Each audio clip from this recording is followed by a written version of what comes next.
πάμε να γνωρίσουμε ένα απολιθωμένο δάσος μεγάλης σημασίας, όχι μόνο για την Ελλάδα, αλλά για όλη την Ευρώπη. Δεδομένου ότι αποτελεί ένα αληθινό, ζωντανό αποτύπωμα του πώς ήταν τα δάση πριν από 40 εκατομμύρια χρόνια. Όχι, δεν θα πάμε στο απολιθωμένο δάσος της Λέσβου, αλλά... Θα πάμε στο απολιθωμένο δάσος της Δαδιάς. Βεβαίως, θα πάμε στον Εύρο. Και εδώ διαφοροποιείται και το είδος. Στη Λέσβο είχαμε τις Σεκόιες. Μπράβο. Εδώ έχουμε τις Δρύς. Δριός Περσούσης και απολιθωμένης έχουμε ένα φανταστικό δάσος που βρίσκεται περίπου 92 χιλιόμετρα από την Αλεξανδρούπολη. Έλα. Έλα να το περικυκλώσουμε. Γνωρίζουμε έτσι κι αλλιώς το δάσος της Δαδιάς, Λευκήμης και Σουφλίου. Μπράβο, το οποίο βρίσκεται ακριβώς όπως λες, εδώ 52 χιλιόμετρα βόρεια και ανατολικά από την πόλη της Αλεξανδρούπολης. Εδώ είναι το δέλτα του Εύρου. Και εδώ λοιπόν έχουμε αυτό το συγκλονιστικό δάσος. Ναι. Τι άλλο, θα δούμε κάτι άλλο. Θα δούμε και τη λίμνη που έχει διπλό στο Τυχερό. Ένα χορηγητάκι. Θα πάμε μια βολτίτσα. Τώρα φτάσαμε μέχρι εκεί, δεν θα δούμε και τη λιμνούλα. Έχεις δίκιο. Τυχερό το Τυχερό. Λιμνούλα η οποία έχει δώσει ζωή στην περιοχή. Τεχνητή κι αυτή και έχει αλλάξει άρνητο το τοπίο. Φύγαμε. Άμε.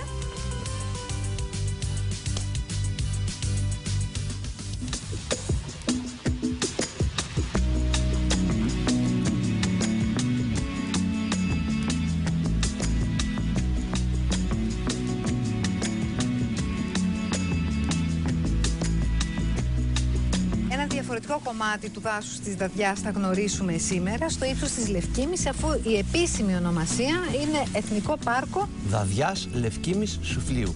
Λέγεται έτσι διότι το χωριό Δαδιά και το χωριό Λευκήμη και η πόλη του Σουφλίου τέμνουν στις παρυφές του δάσους και έτσι ονομάζεται δάσος Δαδιάς Λευκήμης Σουφλίου. Η έκταση του οποίου πόσα στρέμματα είναι? 435.000. Και το μονοπάτι που θα ακολουθήσουμε, Σοφία μου? Είναι μιας ώρας. Θα πάμε στο απολιθωμένο δάσος. Είναι βατό, εύκολο το μονοπάτι.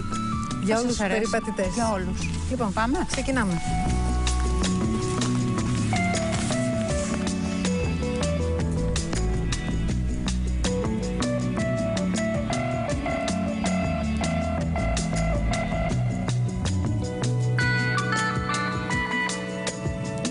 Το δάσος μας είναι πολύ πλούσιο σε χλωρίδα και πανίδα.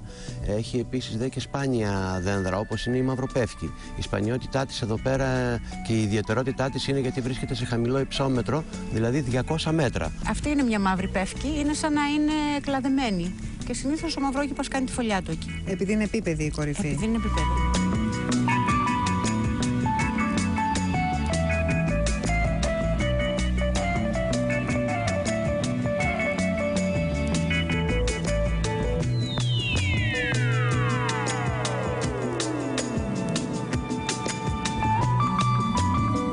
Ζαχαρία, μόνο άμα τα πιάσεις καταλαβαίνεις ότι είναι ξύλο και όχι πέτρα αυτά τα απολιθώματα. Πώς δημιουργήθηκαν?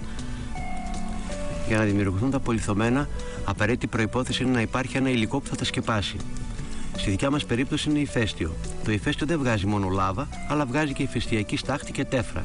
Όταν λοιπόν σκάσει ένα ηφαίστειο και απλώσει την λάβα του και την ηφαιστειακή στάχτη και την τέφρα σε μια περιοχή μεγάλη, αυτά που έχουν καλυφθεί από αυτό το υλικό μετά από χιλιάδες χρόνια απολιθώνονται. Αλλάζει δηλαδή η δομή του υλικού. Αυτό ήταν ξύλο και μόριο έχει αρχίσει να μεταλλάσσεται και να γίνεται πέτρα, να γίνεται καταλαβαίνεις βράχος. όμως ότι είναι από ξύλο όταν το πιάνεις. Έτσι. Πόσο χρονών θεωρούνται ότι είναι αυτά? Τα δικά μας απολιθώματα είναι τα μοναδικά απολιθώματα δριός στην Ευρώπη και είναι 40 εκατομμυρίων ετών. Το έχετε πιστοποιήσει αυτό? Μάλιστα. Και τα βρίσκουμε διάσπαρτα σε όλη την περιοχή. Ναι, είναι μεγάλο το μέρος στο οποίο υπάρχουν απολιθώματα. Εδώ στην περιοχή που βρισκόμαστε έχουν εμφανιστεί τα περισσότερα και έτσι εδώ λέμε ότι είναι και το απολιθωμένο δάσος.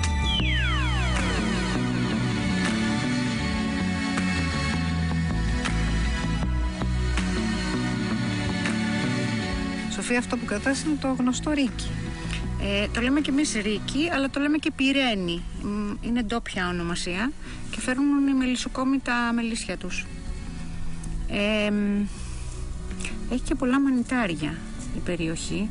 Είμαστε φανατικοί συλλέκτες. Ελπίζω μέχρι να τελειώσει η βόλτα μας να βρούμε κάποια. Ζαχαρία, τα πετρώματα αυτά έχουν πολύ ωραία χρώματα και διαφορετικά μεταξύ τους. Είναι πάρα πολύ όμορφα τα πετρώματα από τα χρώματα που έχουν αποκτήσει πλέον. Εκτός αυτού είναι πάρα πολύ σκληρό πέτρωμα. Τόσο εκατομμυρίων ετών έχει σκληρύνει πάρα πολύ. Να φανταστείς ότι μπορείς να χαράξεις σε σκληρά μέταλλα όπως είναι ένας γασμάς, ένα φτιάρι, πανεύκολα με ένα απολίθωμα, ενώ αν πάρεις ένα μέταλλο, ένα καρφί, οτιδήποτε, δεν μπορείς να τα χαράξεις. Με αυτό εδώ πανεύκολα χαράζονται. Είναι τόσο πολύ σκληρό το πέτρωμα αυτό. Και πολύ όμορφα, και νομίζω ότι δεν πρέπει να τα πάρουμε μαζί μας, αλλά να τα αφήσουμε εδώ. Ναι, αυτά ανήκουν εδώ στη φύση και στο δάσος Δαδιάς. Είναι πολύ κοντά από την Αλεξανδρούπολη το να έρθει κάποιος μέχρι εδώ. Από την Αλεξανδρούπολη 45 χιλιόμετρα. Είμαστε στο κέντρο του νομού, εύκολα προσβάσιμο, πολύ καλή δρόμη πλέον.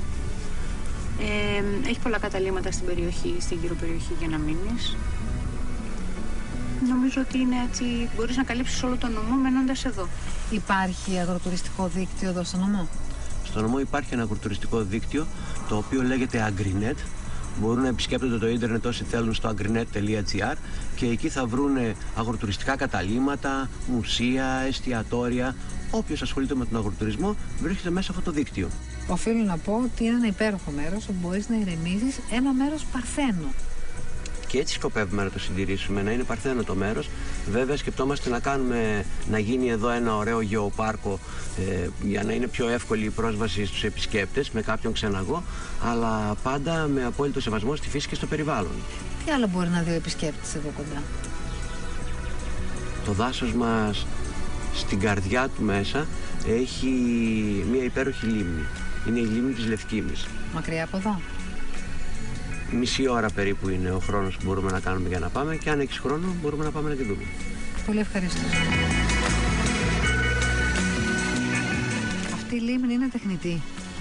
Ναι, δημιουργήθηκε από διάφορους παραποτάμους του Εθνικού Πάρκου, οι οποίοι καταλήγουν εδώ και δημιούργησαν αυτή τη λίμνη. Εξυπηρετεί ως επιτοπλίστων αγροτικές ανάγκες για την άρδευση των αγροτών και μάλιστα από εδώ πίνουν και νερό όλα τα άγρια ζώα του Εθνικού Πάρκου.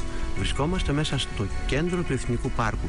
Εδώ πέρα που βρισκόμαστε είναι ο πυρήνας του Εθνικού Πάρκου και μάλιστα δεν επιτρέπεται η προσέλευση των επισκεπτών σε αυτό το μέρος εάν δεν έχουν πάρει ειδική άδεια από το Φορέα Δάσους Δαδιάς. Σαν και αυτή που πήραμε και εμείς για να μπορέσουμε να έρθουμε. Μάλιστα, σαν αυτή που πήραμε και εμείς.